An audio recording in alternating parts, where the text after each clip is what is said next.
is Linda. And this is Leslie. With Let's Talk. Leslie, what is our topic today? Oh, I'm so excited about our topic today. Our topic is about neurotherapy. And I am so excited with our special guest, and I would love for her to introduce herself and bring it back to me so I can give a little info about our special guest. Hi, I'm Dr. Catherine Jackson. I am a licensed clinical psychologist and a board certified neurotherapist.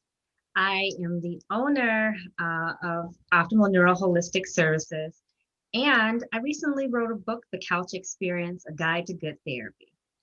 Wow, I cannot wait to hear about this book, Dr. Jackson. And here's the thing, this is why I'm really excited about it, because we know that May is Mental Health Month. And I know that we're approaching the spring and we're getting ready to go through that change in our lives seasonally and also mentally. And I believe you're going to bring out some very helpful information that our viewing audience will glean from. I have a question for you to start off with. Yeah. How does therapy help relationship? Is it just for marriages? No, and I think sometimes people think it's just for when they think of relationships, they think therapy when they go and get therapy, it's just for like their marriage or if they're like partnered up in some way. But therapy can help with all relationships. So even if you go initially for like because you're a couple, maybe you're married or you just have a partner and you're hoping to get married, those same skills that you learn with your therapist, they transfer over to everything. We don't have to keep those things compartmentalized. They can transfer it over into your relationship with your boss and your coworkers, your friendships, and anybody else that you have to deal with, especially if those things are a conflictual relationship. So when things are going well, we don't need help, right? We don't need help. But for those times when things get a little tough, that's where therapy can come in and be helpful. That's good. What is it like to have a relationship with the therapist? Well, there's so much to say about we could have a whole half hour just on your relationship with your therapist. But the first thing is that you want to have something that's a good fit. So like you ladies do this podcast together, right? And you wouldn't do it together if there was not a good fit, if you didn't have a good connection, probably years of connection and working well together. You want that same spark with your therapist. If you get with somebody and it's just not like you don't have that foundation of a fit, you are going to dread going to therapy and probably drop out prematurely. Every therapist is not for every person, just like every patient is not the right fit for me as a therapist. And so when you are looking for a therapist, if you get somebody, I always tell people give it 3 tries because people will be like, I didn't like that person. And then they drop out on the first try. They don't return back. They don't go try to look for anybody else, right? But if you give it 3 tries and it still is just not a fit, no worries. Let the therapist know first. Don't just drop out and schedule an appointment and be a no-show. Call them and let them know, I really don't think this is a fit. And if you do that, the thing that works well with that is because they might be able to give you other recommendations so you do not have to go all the way back to square one. It has happened to the best of us. I actually had to do that a couple months ago with somebody. It just wasn't a fit. I loved working with her, but she needed something else that I just couldn't give her. And so she did let me know that she wasn't going to return. And I said to her, let me recommend a few other places for you that I think that will be good for you. They were still Black women because that was very important to her.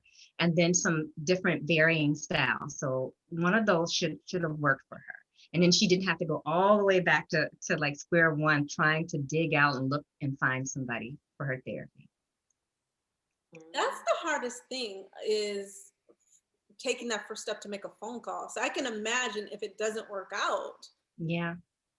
Yeah, it's hard for a lot of people, just that first step of making that call and scheduling that appointment. But when you make that first call, sometimes we get it right, sometimes we don't.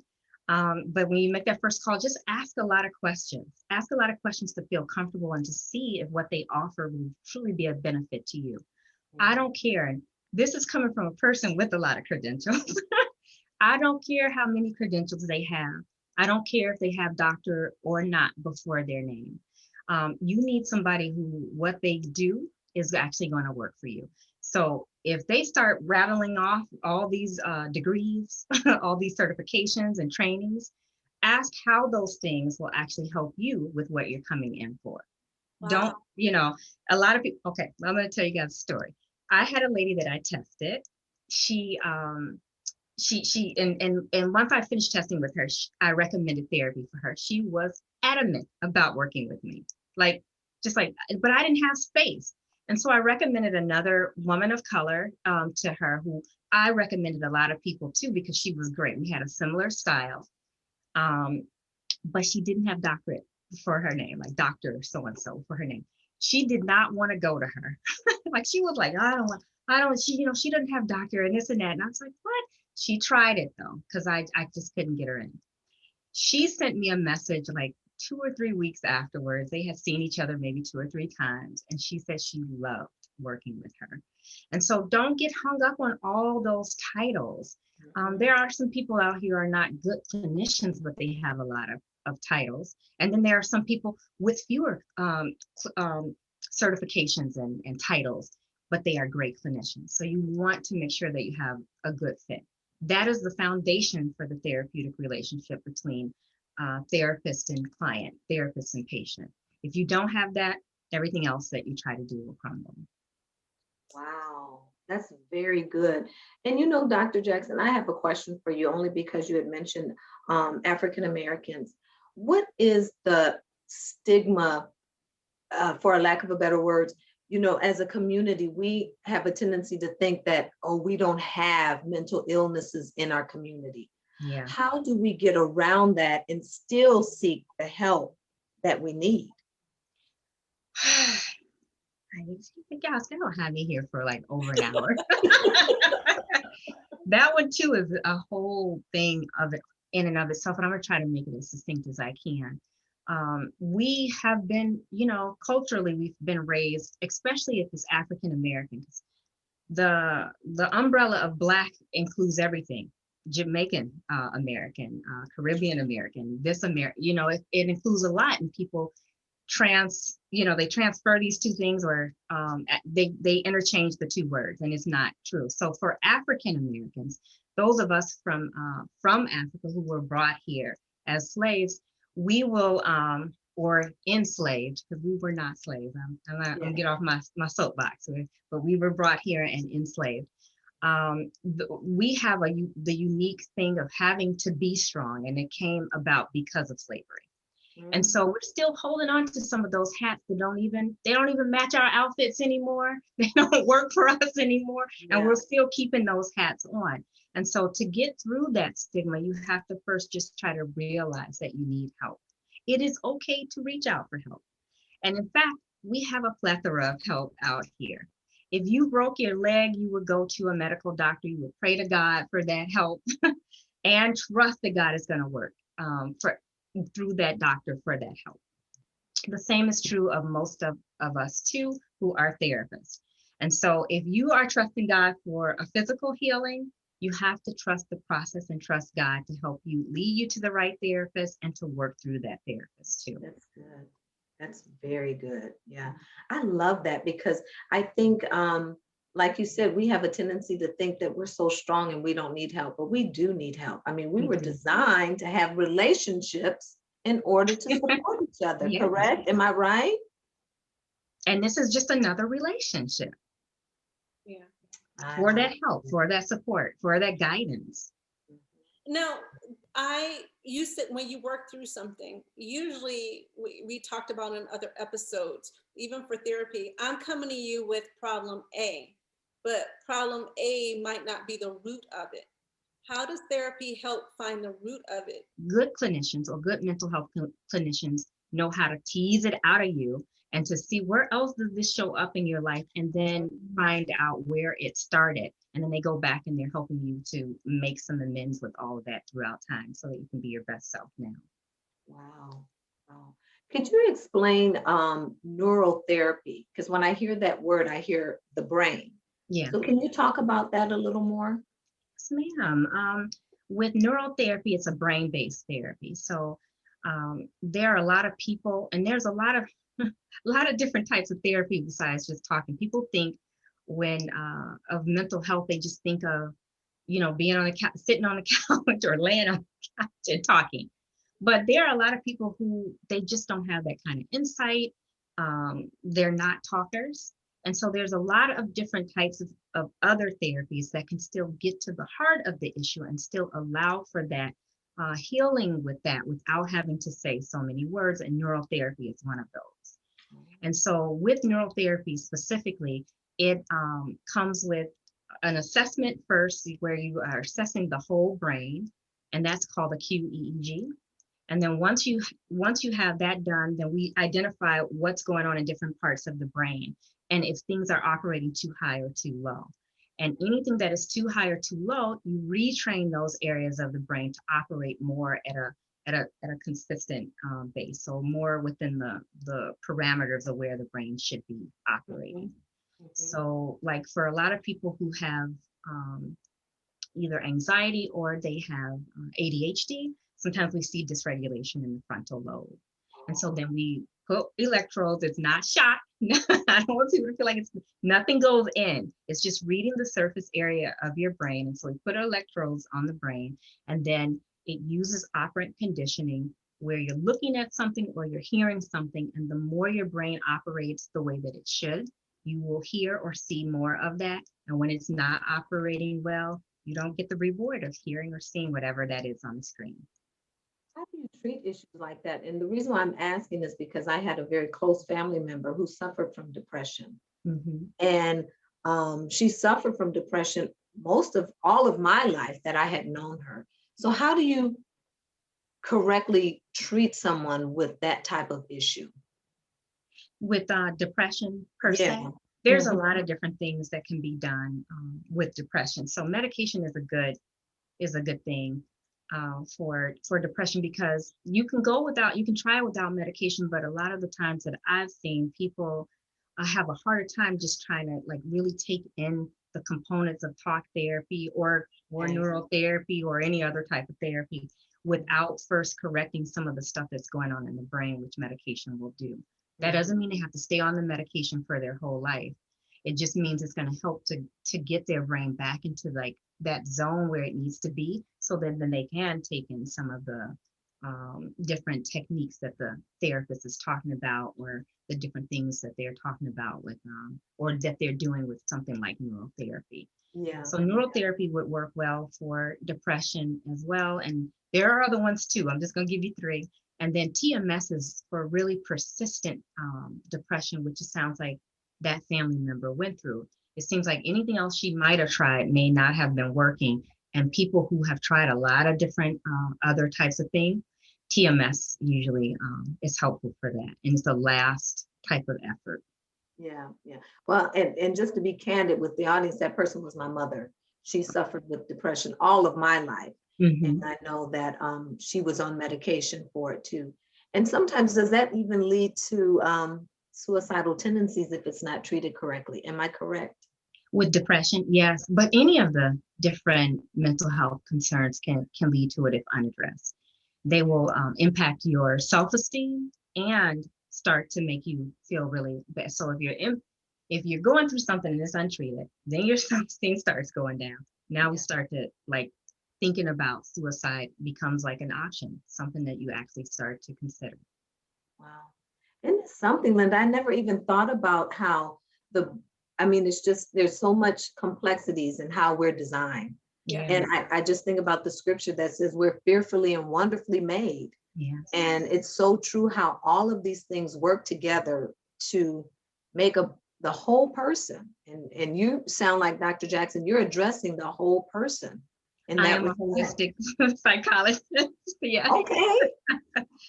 Yeah, because if we just treat a part of a person, we might be able to, it's more like patching it up. You're just patching up this thing, and then everything starts to go haywire over here. Then we run over here. That's kind of like a crisis-based way of addressing things. You want to address everything, get everything nice and stable so people just feel good overall. Yeah. And I have to ask this other question. And I'm sorry, Linda, for monopolizing, but I'm a teacher. And I have students that I have had in my classroom over the years that have had ADHD, were Mhm. diagnosed with ADHD. And a lot of times, well, most cases, they were treated with medication. And I don't know how they're doing now as adults because this was a long time ago, but are there other ways to help children who suffer with ADHD? Yes, medication use oftentimes is a part of that equation. But the thing with me, and I hate to take it back to like race, but a lot of people of color don't know about the other options to even try them before medication. And medication is more often suggested as the first thing. Like they don't even suggest trying anything else. Where having worked in primarily white organizations, I see that that's not the case with other kids of other races. And so Wow. they will suggest something like neurotherapy or behavioral therapy first. And if things are continuing or they're not improving at the rate that people want, then they will start to talk about medication. And they usually start them off on a really low dose, whereas sometimes in communities of color, they start them off on higher doses. And Yeah. so parents, if they know that, they have the right to ask for low doses and to ask for alternatives to medication and try that first. Mhm. And if medication is still truly needed as a part of the overall treatment plan, then somebody will say, I think some medication might be good in conjunction with these other things. And Good. before we came on, and when I've talked to Linda before, we talked about nutrition. Nutrition is a huge part with ADHD, huge. And so sometimes when you can tweak some of that stuff that is being fed to the kids and looking at the additives that are in foods and looking at the sugar content, you can help to reduce some of those symptoms that are related to ADHD. That's good. This is a good message, Dr. Jackson, that I don't think a lot of people readily know about. Yeah. Because you're right, we just go treat the surface, but we don't get into the real crux of the matter. And I'm so glad, Linda, you have Dr. Jackson on with us because she is speaking some very good truths to Yeah. our audience. Yes. Yeah. Can you share some myth that people believe in that should be known, of just your practice or just in life in general? One of the biggest myths with mental health is that people think you have to be crazy to get therapy. You don't. Even sometimes I have some patients who are fairly like more on the healthy end, but given that we're in a pandemic, right? And things are a little bit more stressful, a little harder. They knew that they needed somebody for extra support because they did not want to wear out their family, their friends, with always talking about it. And their family and friends are going through the pandemic as well.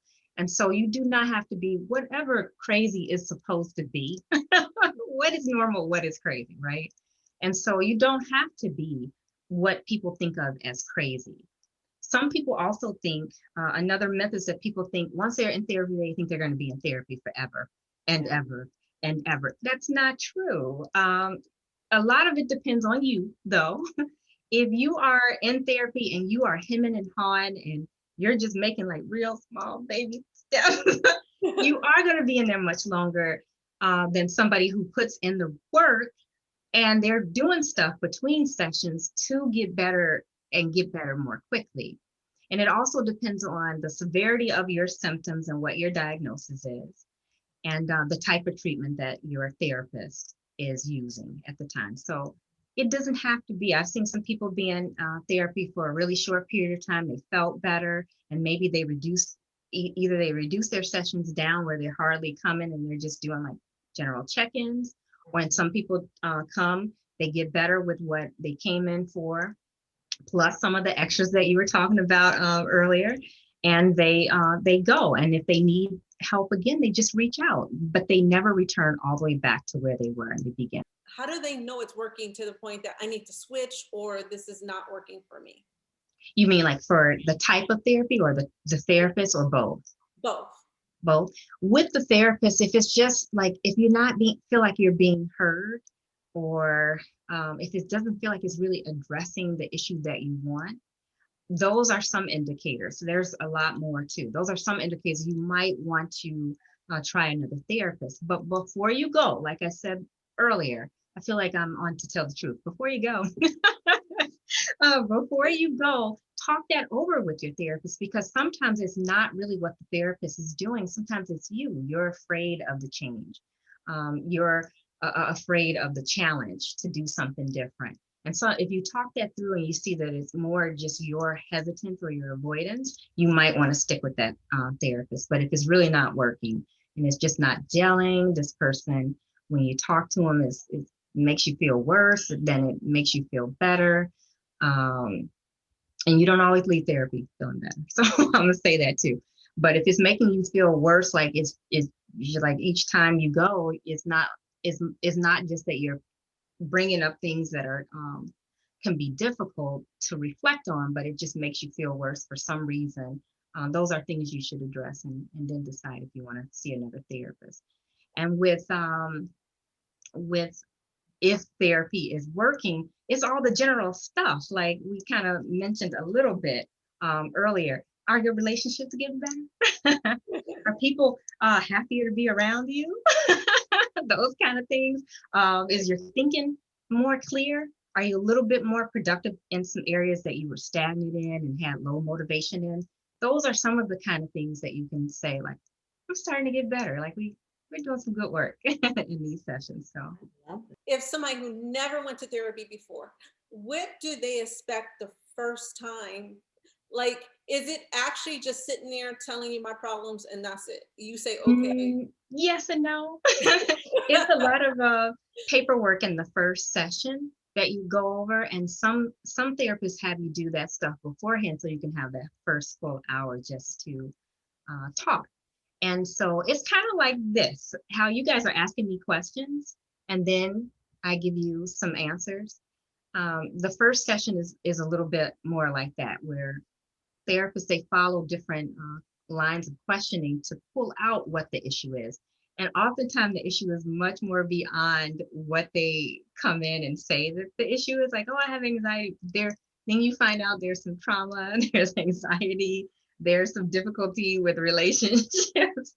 And so all of that kind of comes out with the type of questioning, and that's called an intake interview for mental health. And they're really structured kind of questions where we figure out what the issue is,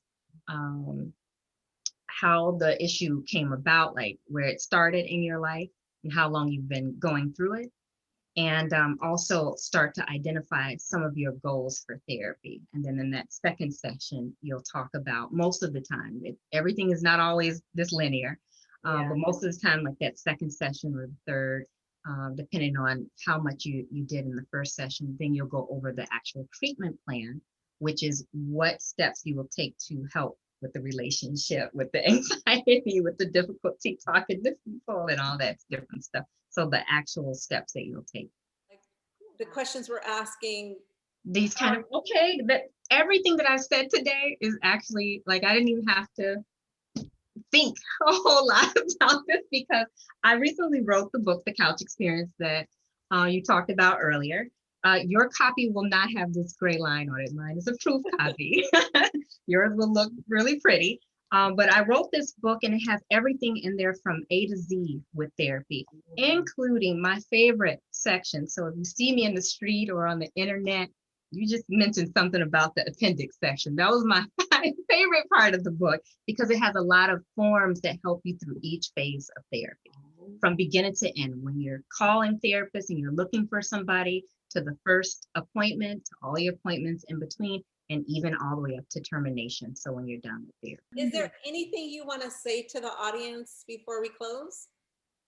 So people, people of all races, shapes, size, colors, ages, please consider therapy as a part of your overall wellness. So just like you have a doctor, a medical doctor for your physical health, and for people who want to work on nutrition, they get some specialized person on nutrition. People who want to work on fitness, they work with a fitness expert. Add in a therapist to that, right? And then you have somebody to help you with your emotional well-being, which helps. It's a part of your overall well-being. So if you got all this nice and together, everything else kind of falls in line. Just like you want your spiritual life to be in line in there too. So we'll throw 5 things in there. But get yourself a therapist. You don't have to be crazy. It doesn't have to take you forever. And you can find somebody, and therapy can be fun. It's just lighthearted. You're just talking to somebody, but you're getting a lot more benefits and a lot less biased recommendations for the help that you need. I love it. This was amazing. This was great. And you know what? I know that I want to hear more from Dr. Jackson. So Linda, we're going to have her back. Am I correct? Yes, she's going to talk about nutrition. She's really good with that. She does challenges and stuff. Yes. So I can't wait to have her back to share with us her insight on that. And listen, if you like what you heard, and I know you did because I did, Linda liked it, so did Dr. Jackson, because she is a wealth of knowledge to this channel today.